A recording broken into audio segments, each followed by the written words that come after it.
पूछा जाता है तो आपके माध्यम से हम कुछ सवाल पब्लिक डोमेन में रखना चाहते हैं। वो सवाल भी है, वो शिकायत भी है, और अगर आप पड़ताल करें तो आपको लगेगा कि जो बात लगातार पटना में भी पीसी करके मैंने कहा था कि 22 जनवरी से पूर्व ये तीनों एजेंसीज का इस्तेमाल करेंगे विपक्ष के लोगों को घेरने के लिए। 22 जनवरी के बाद ये दूसरे पहलू पे जाएंगे, लेकिन 22 जनवरी तक तो मैं आज मोटा मोटी आप सब ने देखा होगा कि लैंड फॉर जॉब में चार्जशीट दाखिल की गई है। आइए इस चार्जशीट के बरक्स हम लोग कुछ बातें समझ लें। 2008 यानी आज से तकरीबन 16 साल पूर्व ये केस दर्ज किया गया था। ये महत्वपूर्ण सवाल आपके माध्यम से पूछा जाए कि क्या रेलवे के किसी अधिकारी ने इसे घोटाला माना था? नहीं। 2008 में एक फिक्टिशियस आरोप लगा और कई जगह एफआईआर हुई रेलवे की असहमति से। उन एफआईआर में बाद में क्लोजर भी डाला गया, क्योंकि पाया गया कि कहीं कोई संलिप्तता किसी की नहीं मिली।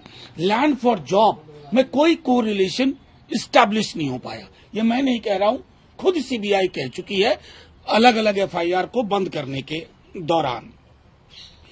फिर केस 2021 में खोला जाता है, जिसमें पंख लगाए जाते हैं 2022 से, यानी कि तीव्रता और त्वरित गति बढ़ती है। 2022 आप सबको याद है कि अगस्त के महीने में रिवर्स ऑपरेशन लोटस हो गया बिहार में।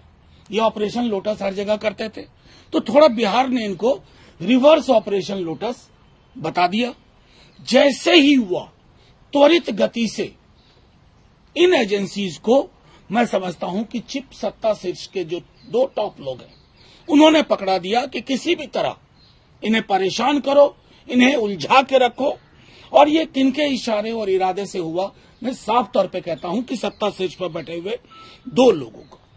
अब आज जब अगर आप चार्जशीट आज की देखें, घर की तमाम उन महिलाओं बेटियों के नाम जिनका मंत्रालय के कार्य प्रणाली कार्य संचालन से कोई लेना देना नहीं। अगर इतने बड़े स्केल पर जैसा आप सोचते हैं, कल्पना में एक षड्यंत्र सोचते हैं, कोई रेलवे का अधिकारी नहीं, मंत्रालय का अधिकारी नामित नहीं, तो घर की महिलाओं को सिर्फ प्रताड़ना के लिए आपने नाम डाल दिया और खेल खुला रखा आपने। मैं आज आपके माध्यम से कहता हूं कि ये सप्लीमेंट्री चार्जशीट दाखिल करेंगे, ये उन लोगों का नाम डालेंगे जिनके नाम अब तक नहीं है। तो वेंडेटा पॉलिटिक्स का इससे बड़ा उदाहरण आपको नहीं मिलेगा। अब ये वेंडेटा पॉलिटिक्स हो क्यों रही है, ये मैंने पटना के प्रेस कॉन्फ्रेंस में भी कहा था और आज भी दोहरा रहा हूं। अलग अलग राज्यों में जो मुखर चेहरे हैं भाजपा विरोध के, भाजपा की जमीन पांव के नीचे की जमीन नहीं है, वो पॉलिटिकली लड़ने में अक्षम है, नाकाबिल है, परेशान है। तो अब उस वजह से वो क्या कर रहे हैं कि आज भी कहा गया, तो हमने पूछा कि फिर प्रोसिक्यूशन की ओर से ये इतनी जल्दबाजी फाइल करने की क्यों थी। जाहिर तौर पर जल्दबाजी की वजह है और खेल खुला रखा जाएगा, समन पे समन भेजा जाएगा।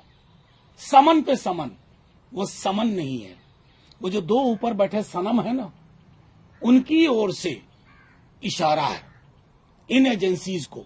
और मैं बार बार कहता हूं और आज फिर दोहरा रहा हूं आपके माध्यम से, कोई पॉलिटिकल पार्टी, कोई रेजीम अमृत पी के नहीं आया है।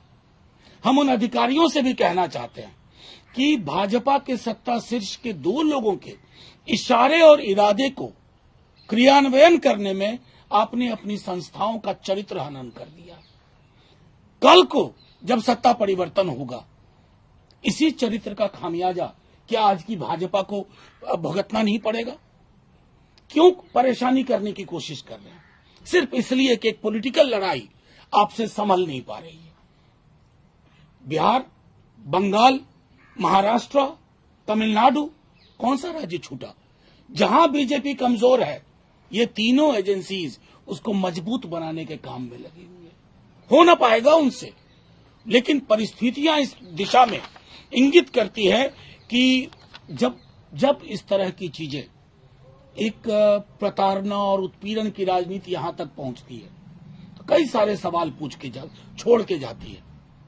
इस केस को अलग अलग जगहों पे कहा गया, कोई एविडेंस नहीं, फिर कहां से खुल गया, किसके इशारे पे खुला, क्यों खोला गया, अंतर्निहित भाव क्या है, क्या हम नहीं समझते?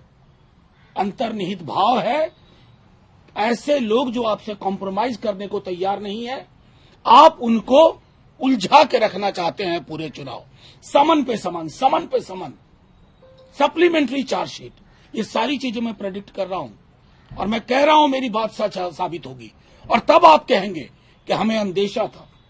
हमें तो उसी ब्यूरोक्रेसी के लोग बताते हैं, चाहे ईडी हो, आईटी हो, सीबीआई हो। कई अधिकारी दोस्त हैं जो साथ पढ़ चुके हैं, वो कहते हैं कि अति हो रही है, ये अति हो रही है, ऐसा ना करिए, लेकिन आमदा है सत्ता शीर्ष के दो लोगों को हर विपक्ष की मजबूत आवाज ईडी, आईटी, सीबीआई के चक्कर लगाते देखना चाहती है। तो आपके माध्यम से आज का डेवलपमेंट था लैंड फॉर जॉब का, आपके समक्ष रखा। एक ऐसा घोटाला जिसको मंत्रालय घोटाला नहीं मानता है, एक ऐसा तथाकथित घोटाला जिसकी अलग अलग जगहों पर क्लोजर हो चुकी है, एक ऐसा घोटाला जिसमें ईडी और सीबीआई एक जैसा नहीं सोचती। उदाहरण के लिए अमित कात्याल जी, उनको सीबीआई ने प्रोटेक्टेड विटनेस माना और ईडी ने उठा लिया। वो हो क्या रहा भाई? ये कौन सा रूल ऑफ लॉ है? रूल ऑफ लॉ की कुछ मर्यादा होती है, आपने तमाम मर्यादाएं तोड़ दी हैं।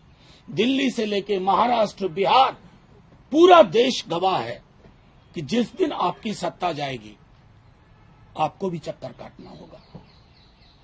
हमें तब आपके लिए बुरा लगेगा, मैं आज कह रहा हूं, आपके लिए बहुत बुरा लगेगा कि आपको चक्कर काटने पड़ रहे हैं, लेकिन एक बात तो कहेंगे, साहब इस रवायत की शुरुआत तो आप ही ने की।